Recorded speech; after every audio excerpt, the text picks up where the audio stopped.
29장 1절부터 7절. 자주 책망을 받으면서도 목이 곧은 사람은 갑자기 패망을 당하고 피하지 못하리라. 의인이 많아지면 백성이 즐거워하고 악인이 권세를 잡으면 백성이 탄식하느니라. 지혜를 사모하는 자는 아비를 즐겁게 하여도 창기와 사귀는 자는 재물을 잃느니라. 왕은 정의로 나라를 견고하게 하나 뇌물을 억지로 내게 하는 자는 나라를 멸망시키느니라. 이웃에게 아첨하는 것은 그의 발 앞에 그물을 치는 것이니라. 악인이 범죄하는 것은 스스로 올무가 되게 하는 것이나 의인은 노래하고 기뻐하느니라. 의인은 가난한 자의 사정을 알아주나 악인은 알아줄 지식이 없느니라. 제목은 의인의 기쁨입니다. 의인의 기쁨. 의인의 기쁨. 1절에 자주 책망을 받으면서도 목이 곧은 사람은 갑자기 패망을 당하고 피하지 못하리라.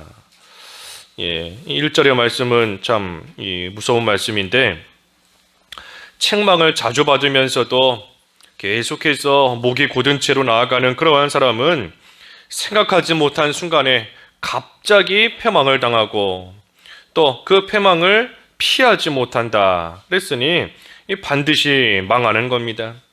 책망을 받을 때에 한 번, 두 번 책망을 받을 때 그 책망을 받고 돌이키면 사는 것인데, 책망을 받으면서도 돌이키지 않고 끝까지 목이 곧은 채로 나아간다 하면 갑자기 패망이 오는 겁니다. 갑자기 패망이 오고 또 피하지 못한다 그랬으니 반드시 망하는 겁니다.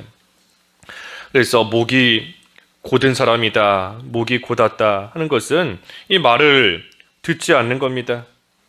말을 듣지 않고 이 고개를 숙이지 않으니 목이 곧은 거지 않습니까? 목이 곧은 거예요. 그래서 말을 듣지 않고 또 고치지 않고 끝까지 뻣뻣하게 나아가는 그러한 사람인데, 하나님의 징계를 받으면서도 또 범죄하고 또 징계받는 그 순간에는 돌이키는 것 같다가 또 징계가 끝나고 나면 또다시 죄 짓는 자리로 돌아가고 하는 것이 다 목이 곧은 겁니다.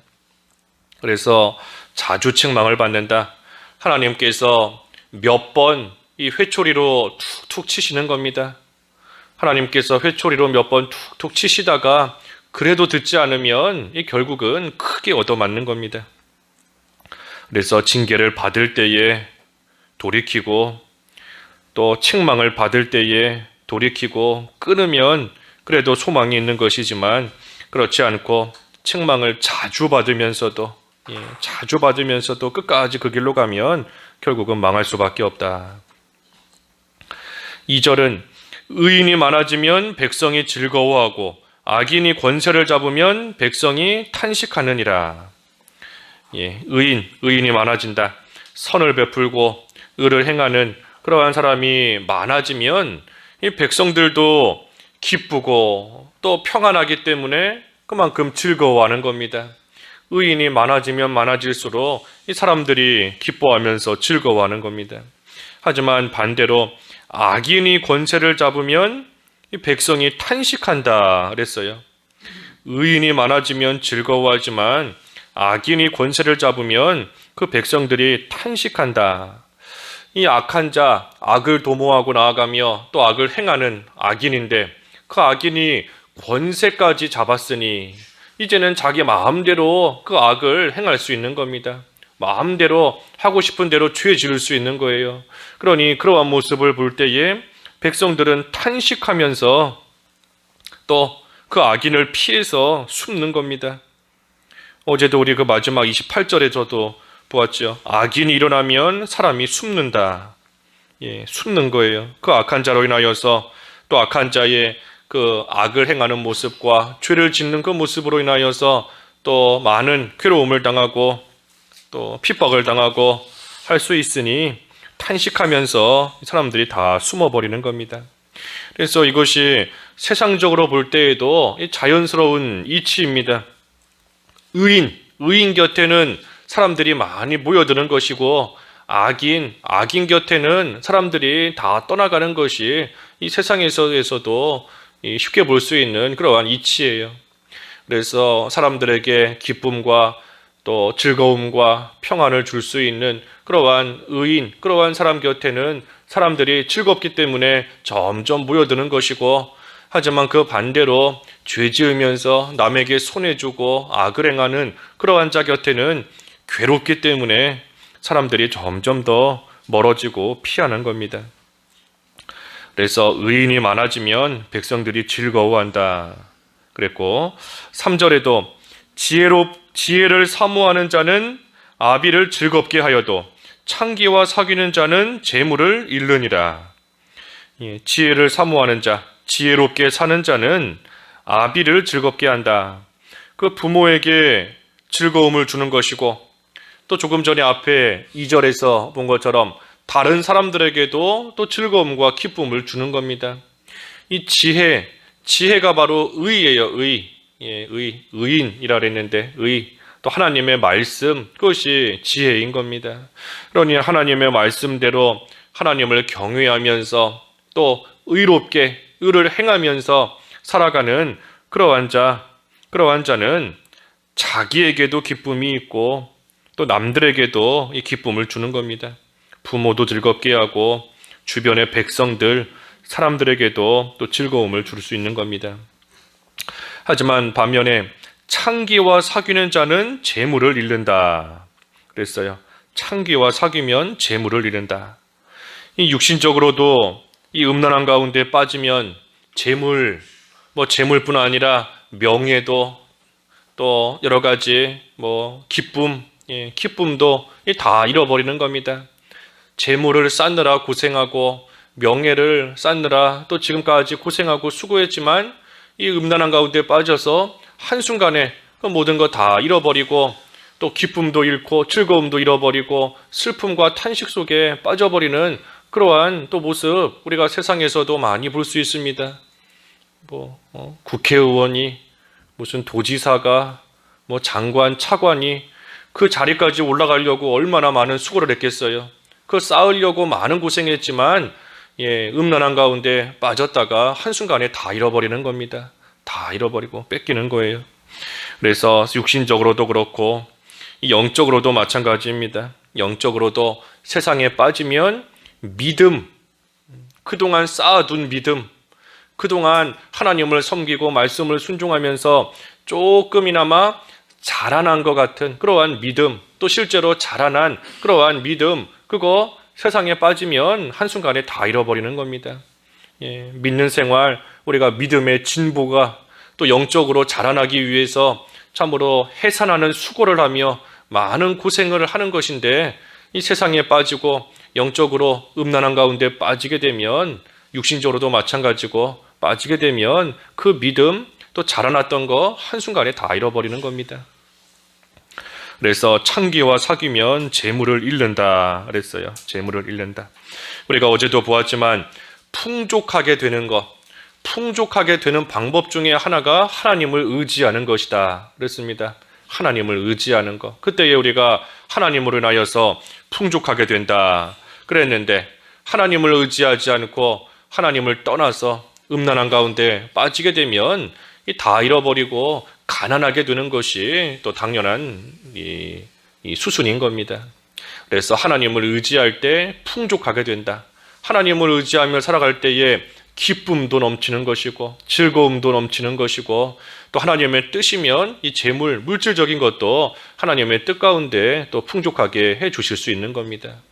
그래서 지혜를 사모하는 자, 의를 사모하고 하나님의 말씀을 사모하고 또 그대로 살아가는 자가 아비를 즐겁게 할 뿐 아니라 자기에게도 기쁨과 즐거움이 있는 겁니다. 4절은 왕은 정의로 나라를 견고하게 하나 뇌물을 억지로 내게 하는 자는 나라를 멸망시키느니라. 왕이 정의로서 그 나라를 잘 다스리면 그 나라가 견고하게 서는 겁니다. 정의롭게, 올바르게, 법대로, 이치대로 그 그 나라를 잘 다스리고 통치하고 치리할 때에 그 나라가 흔들리지 않고 온전히 세워져 나갈 수 있어요. 하지만 뇌물을 억지로 내게 한다. 뇌물을 탐하는 겁니다. 뇌물 받기를 좋아하고 사람들에게 또 이 부정한 방법으로서 또 물질을 취하고 그래서 부정부패가 만연한 그러한 사회가 되면 결국 그 나라는 멸망하는 겁니다. 그래서 정의롭게 세워져야지, 올바르게 세워져야지, 그렇지 못하고 이 물질을 탐하거나 뭐가 됐든 이 부정한 모습으로 점점 나아가면 결국은 망하는 것인데, 교회도 마찬가지예요. 나라뿐 아니라 교회도 마찬가지인 겁니다. 정의롭게 하나님의 말씀대로 서면 그 교회는 또 굳건하게 흔들림 없이 세워져 나아가는 것이지만, 하지만 물질로 기울어지고 물질이 중심이 되고 물질이 중심이 돼서 물질이 많으면 뭔가 교회가 튼튼하고 잘 되는 것 같고, 또 물질이 없으면 뭔가 연약하고 흔들리는 것 같고 일이 안 되는 것 같고, 하나님보다 물질을 더 의지하는 겁니다. 그래서 물질로 기울어지고 또 인정으로 기울어지고 나한테 잘해주는 사람, 또 좋은 사람, 친한 사람, 인정으로 기울어지고 나아가면 또 역시 교회도 마찬가지로 흔들리고 더 나아가면 쓰러질 수밖에 없는 겁니다. 그래서 물질, 인정 그것이 아니라 하나님을 의지하면서 정의롭게 하나님의 말씀대로 서 나아가는 그러한 교회나 또 그러한 나라, 가정도 마찬가지고 그때에 모든 것이 견고하게 설 수 있습니다. 5절은 이웃에게 아첨하는 것은 그의 발 앞에 그물을 치는 것이니라. 아첨하는 거 자기를 위해서 아첨하는 겁니다. 자기를 위해서. 뭐 누군가에게 가서 아첨한다 할 때 그 아첨을 받는 그 사람을 위해서 하는 게 아니라 이 아첨하는 거는 결국 아첨하는 자기를 위해서 자기 유익 보려고 이 아첨하는 거예요. 그래서 다른 사람을 높이고 다른 사람을 잘해주는 것 같지만 결국은 그것을 통해서 자기가 유익 보려고 뭔가라도 얻으려고 이 아첨하고 나아가는 겁니다. 그래서 그것은 마치 그의 발 앞에 그물을 치는 것이다. 발 앞에 그물을 치는 것과 같다 그랬습니다. 그러니 아첨하는 자의 말을 듣고 옳고 그른 것을 바로 분별하지 못하고 정의롭게 해나가지 못하고 그 아첨하는 자의 말을 잘 듣고 따라가게 되면 결국은 발 앞에 그물이 놓여져 있는 것처럼 빠지고 걸려 넘어지고 또 그 일이 제대로 될 수가 없게 되는 겁니다. 넘어질 수밖에 없어요. 그래서 우리가 다른 사람에게 무슨 말을 하고 또 말을 전하고 또 무슨 뭐 보고를 하고 뭐 할 때에도 우리가 모든 것을 사실 그대로 있는 그대로 전해야지, 그렇지 못하고 그것을 통해 자기의 유익을 보려고 하는 그러한 모습으로 나아가게 되면 결국은 그 사람 앞에 그물을 치는 것밖에는 되지 않는 겁니다. 일이 될 수가 없는 것이고 결국은 다 걸려 넘어지는 그런 가운데 빠질 수밖에 없어요. 그래서 이 아첨하는 것과 이 경책하는 것, 경책해 주는 것과 이것을 잘 분별해야 됩니다. 그것이 또 지혜로운 것이고 모든 것을 올바르게 일을 바로해 나갈 수 있는 그러한 일이 되는 겁니다. 그래서 그저 듣기 좋은 말 해준다고 해서 다 따라가면 안 돼요. 듣기 좋은 말 우리가 해줄 때 따라가기 쉽지만, 하지만 듣기 싫은 말을 따라갈 때도 있는 것이고 하기 싫은 일도 해야 될 때가 있는 것이고, 뭐가 됐든 하나님 앞에서 올바른 모습으로, 아까 1절에서도 그랬지 않습니까?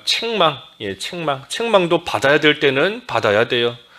하지만 자주 책망을 받으면서도 돌이킬 줄 모르면 결국은 망하는 것인데, 책망을 받을 때는 책망을 잘 받아서 그 자리에서 돌이키고 다시 정의로운 길로 나아가면 또 하나님께서 주시는 기쁨이 있고 또 하나님의 일도 또 온전히 되어져 나아가는 겁니다.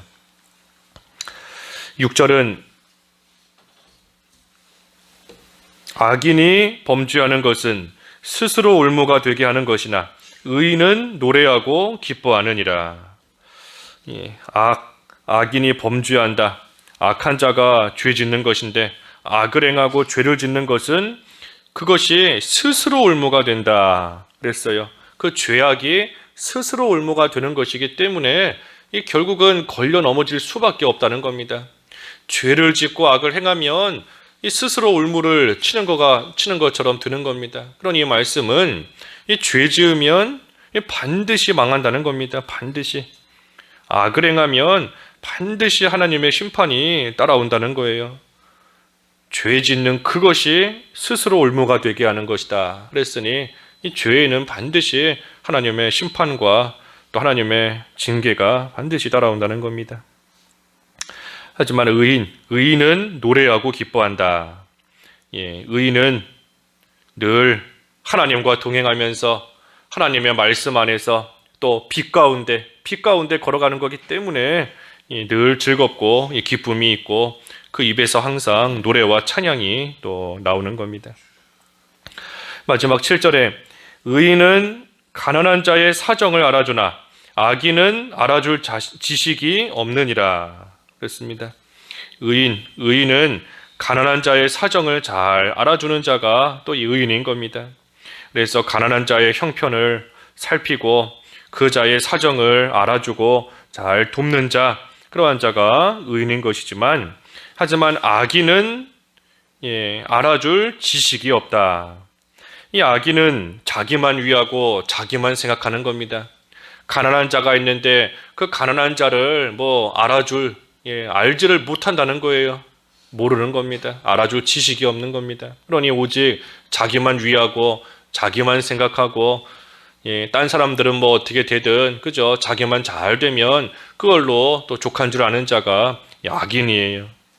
그래서 우리는 의인으로서 온전히 살아가야 되는데 오늘 앞에서 증거한 것처럼 하나님을 의지하며 하나님을 경외하는 생활, 그리고 가난한 자를 잘 알아주고 도와주는 그러한 생활, 그것이 의인의 생활인 겁니다. 그래서 하나님을 경외하며 의지하고 또 다른 사람을 잘 도와주고 또 세워줄 수 있는 그러한 자가 의인으로서의 생활이다. 그것이 바로 하나님을 사랑하고 이웃을 사랑하는 겁니다. 그게 바로 의인의 생활이에요. 바꿔 말하면 하나님을 사랑하고 이웃을 사랑하는 것, 우리에게 주신 하나님의 계명인데 그것이 바로 의인으로서의 생활인 겁니다. 그래서 그 의인으로서의 생활을 잘 해나갈 때에 그때에 하나님이 주시는 기쁨이 있고 또 그때에 자기도 풍족하게 되는 그러한 은혜가 또 임하는 겁니다. 그래서 오늘 의인의 기쁨 그랬어요. 의인의 기쁨. 의인이 누군가? 하나님을 경외하고 의지하는 것이다. 그리고 남을 잘 도와주는 자가 의인이다. 그래서 하나님 사랑하고 이웃을 사랑하는 그러한 의인으로서의 생활 우리가 잘 해나가서 하나님이 주시는 기쁨으로 나도 기쁘고 남에게도 즐거움을 줄 수 있는 그러한 의인의 생활이 다 되어야 되겠습니다. 기도하겠습니다. 하나님 아버지, 의인에게 기쁨을 주신다 하셨사오니 저희들 의인으로서의 온전하고 합당한 생활이 될 수 있게 하여 주시옵소서. 하나님을 경외하며 의지하고 또 가난한 자가 있을 때에 사정을 알아주고 잘 도와줄 줄 아는 자가 의인으로서의 온전한 모습인 것을 말씀을 통하여 상고하였사오니 저희들 참으로 하나님을 사랑하고 이웃을 사랑할 줄 아는 그러한 생활이 되어서 우리 하나님께서 주시는 참된 기쁨과 즐거움 속에 또 하나님이 풍족하게 주시는 은혜 가운데 이 세상 살아갈 수 있도록 도와주시옵소서. 예수님의 이름으로 기도하옵나이다. 아멘.